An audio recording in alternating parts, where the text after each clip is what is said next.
Thank you, everyone, for joining us. Welcome back to the show.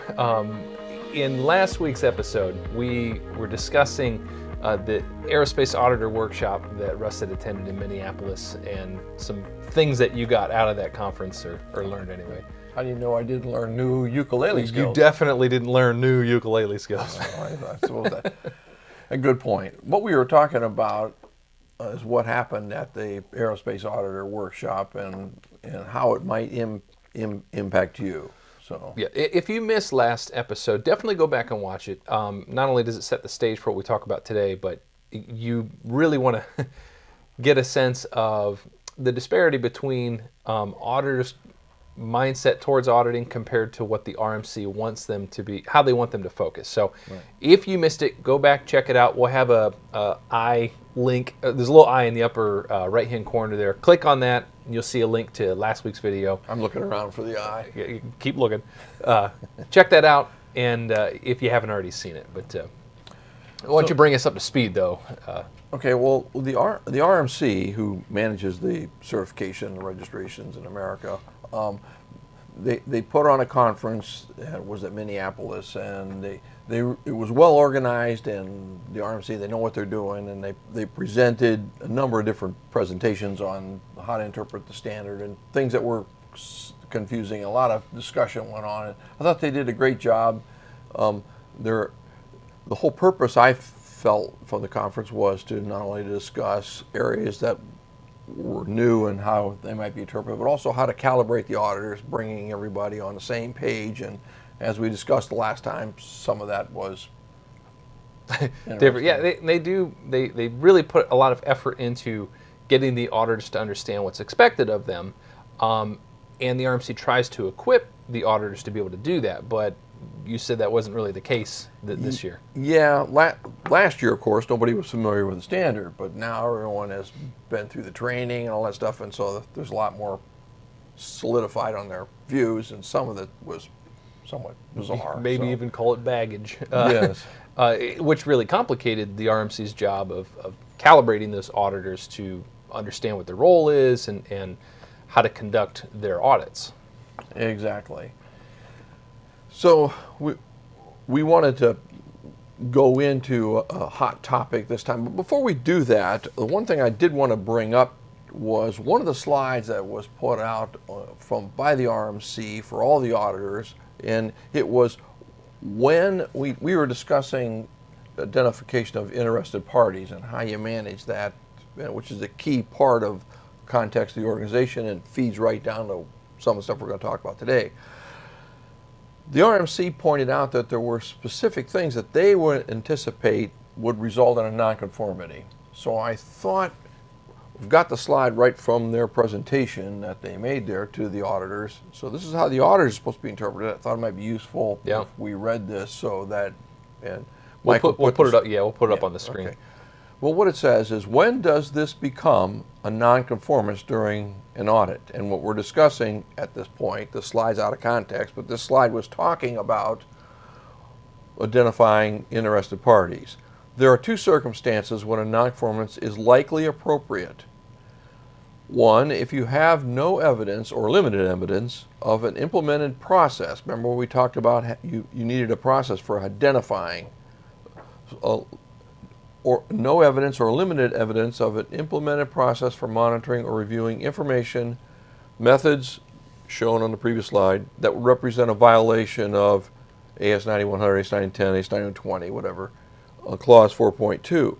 The second one, so that's you may have identified your interested parties, but you don't have evidence of what that process is. That would be a nonconformity. Mm-hmm. Secondly, if you have no evidence that interested party feedback, not just customer feedback, is being discussed within the management review, this would represent a violation of clause 9.3.2. So those are something you want to make sure that you are doing and are considered. So that's pretty interesting. It straight from the horse's mouth.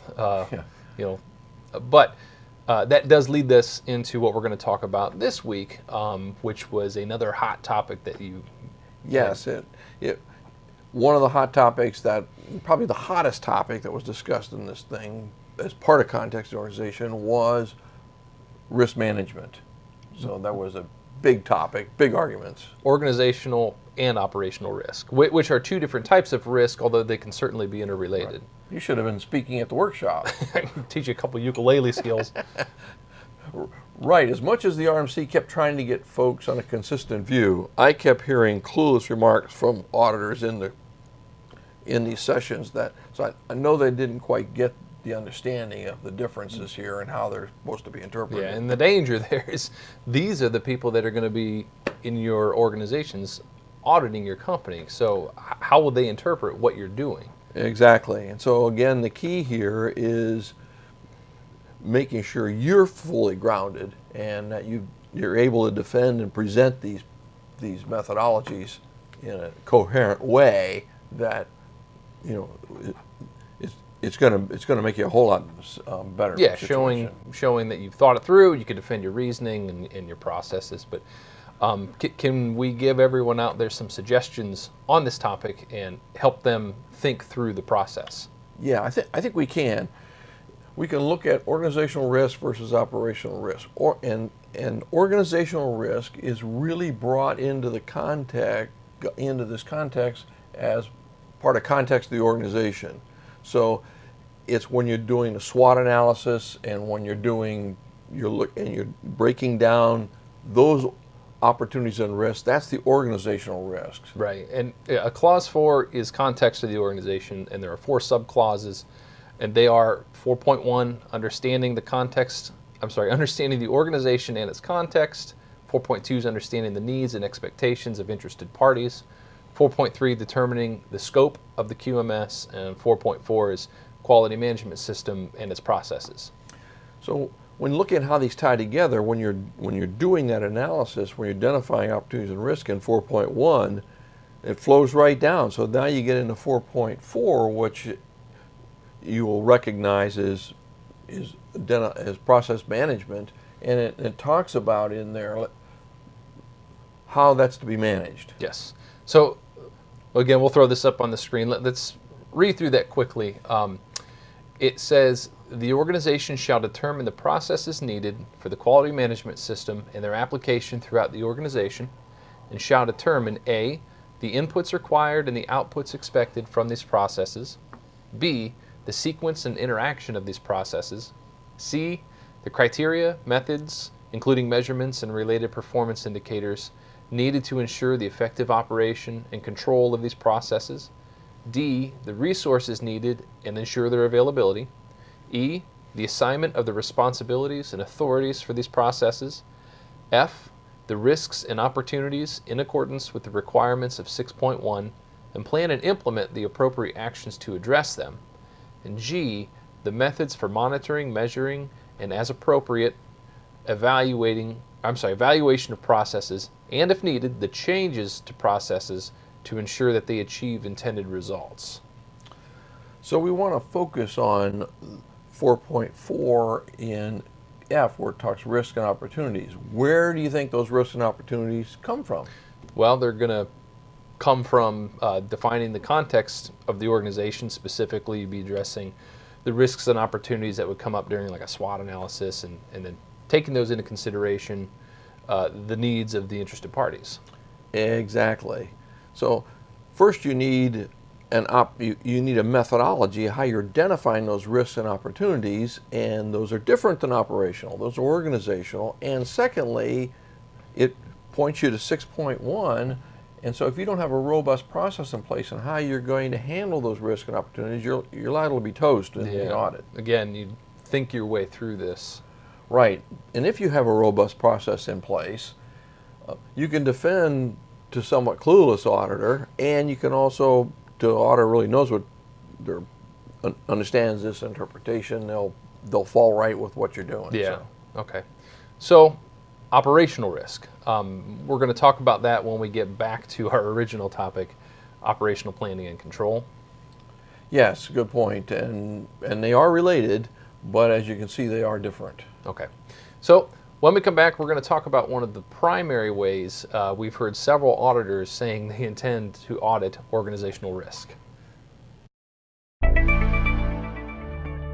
Learn all about AS9100 Rev D with our new online course. This is the best resource to rapidly get you caught up on what's changed and what's new. Our course guides you through each part of the standard and teaches you how to implement it within your own organization. Each section is broken into bite-sized pieces, allowing you to work through the standard at your own pace. You can access the course as many times as you want, making this the #1 resource for when you need a quick refresh on a specific topic. Buy it today and get the guidance you need to achieve your Rev D certification. Okay, so how are some auditors approaching auditing organizational risk? Well, so some auditors are saying that the only thing would be willing to accept in how organization is being managed is the FMEA for each process in 4.4. But the interesting thing is that failure mode effect analysis may or may not be appropriate for those risks and opportunities. Exactly. So again, we're warning you that this might be what you're facing, because this was something that was stated repeatedly and the RMC kept trying to pull them back, but I'm not sure they were successful. So again, this is where the kind of thing where you want to make sure you have thought through this and don't go in there without having a firm understanding how it might be done. Yeah. So that you can defend your Yeah, you're avoiding just trying to please the auditor, and you're focusing on something that makes sense for you, but in the long run will appease the auditor. So, Right. So that's it for today. We've already ran out of time, so we're going to wrap it up. Well, unless, Absolutely not. So, as always, we invite your questions, comments, feedback, anything you want to see us talk on the show. Any questions you have, you can email them to us. You can hit us up on our website. Leave a comment down below. We'd love to hear from you. And until then, thanks for watching. And anybody else that would like to hear the rest of the ukulele Cut!